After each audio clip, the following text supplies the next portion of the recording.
သမီးဩအဖေကတော့မန်းလေးတစ်မျိုးလုံးကိုညကိုပတ်ပြီးလိုက်ရှားနေတာနော်နင်ကဒီမှာလာပြီးအလေလိုက်နေတာကိုဟုတ်ဩဒီကလေးကကြီးကောင်လေးမပတ်သက်ပါနဲ့လို့ပြောတဲ့ကြားရဲကိုညင်ပတ်သက်မိအောင်ပတ်သက်နေတာဒီကိုလည်းငါအမွေပြတ်သွန်းလွန်လိုက်ပြီငါ့ကိုလည်းအဖေလို့မခေါ်နဲ့ငါသွားပြီ ဟို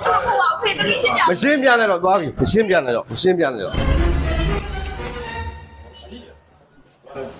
အော်လေငါမှတော့တနေကောင်ပတ်ရှာလိုက်ရတာနာရီကိုစီးလို့စောင်းသွင်းကြီးမှာအေးလေပတ်လို့နင်ဒီလိုကောင်လုံးနဲ့မပတ်သက်နဲ့ဆိုတာနင်ကဘာလို့ပတ်သက်တာတော့ တတိရှင်းပြအောင်မယ်ဦး ရှင်းပြပြမလို့ဘူးနောက်တစ်ခါလည်းအတန်းနဲ့ပြောပြီးသားမပတ်သက်နဲ့ဆိုတာပတ်သက်တာနင်ငါ့ကိုလည်းဦးလေးလို့မခေါ်နဲ့နင်ကိုလည်းငါတူမလို့မခေါ်ဘူးနင်ကလည်း အဲ့လိုမလုပ်ပါနဲ့ဦးလေးရဲ့ ဟာမလုပ်လို့မရဘူးပြပြသားသားလို့မှနင်ကလည်းပေကမ်းပြဟာမခေါ်နဲ့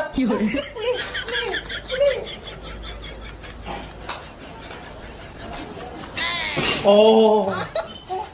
ညီမလေးကို့မှာညီမလေးသူဒီတယောက်ပဲရှိကိုကြီးတော့တန်းနဲ့မာနေကြတယ်ကွာဒီလိုပလက်ဖောင်းခေါင်းအောင်နေတယ်မပတ်သက်နဲ့ကိုကြီးပြောနေတဲ့အတိုင်း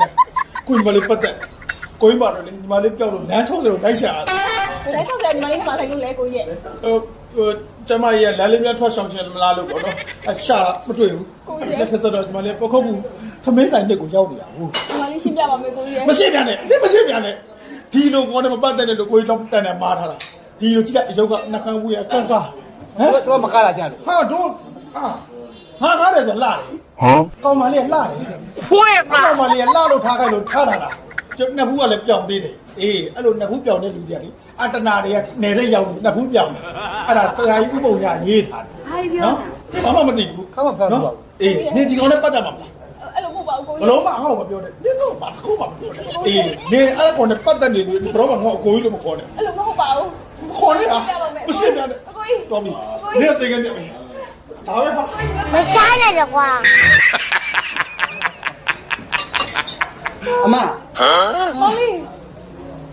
ကျမလေးအမကိုမန်လေးတစ်မျိုးလို့လိုက်ရှာနေတာနော်တိုက်ကြိုင်ပဲတော့ရောက်ခဲ့သေးတယ် ဟဲ့ဒီမှာလည်းမပါဘူးတော့ အမကဒီမှာလာပြီးတော့အမထမင်းလာစားနေတယ်အမကိုကျွန်တော်ပြောတယ်နော်အဲ့ဒီတက်တိုင်ဒီပန်းနဲ့ပေါ့နော်မပတ်သက်ပါနဲ့လို့ပြောတာအမကျွန်တော်စကားကိုအလေးမထားဘူး အဲ့လိုမဟုတ်ပါဘူးမောင်လေးရဲ့ ရတယ်နော် အမ မပြောနဲ့ဒါမှမပြောနဲ့ဒီနဲ့ပတ်သက်နေတဲ့ရွေးနော်ကျွန်တော်အမရဲ့မောင်လေးတို့ဘတော်မှမတတ်မှတ်နဲ့ ငါပဲတောင်းလိုက်တော့ နေရပါလို့ရမောင်လေး ဒီပဲနှကမ်းဝေးငါမြင်ဘူးပါတယ်ကြည့်တော့ပြော မောင်ရလားပြောပါဦး မင်းတို့ အမေစပြမ ငယ်ချင်း တကယ်ကြီး မင်းဟာငါနဲ့တူ ဟဲ့ဘာလို့ မင်းကတန်မာထားတယ်ဒီလို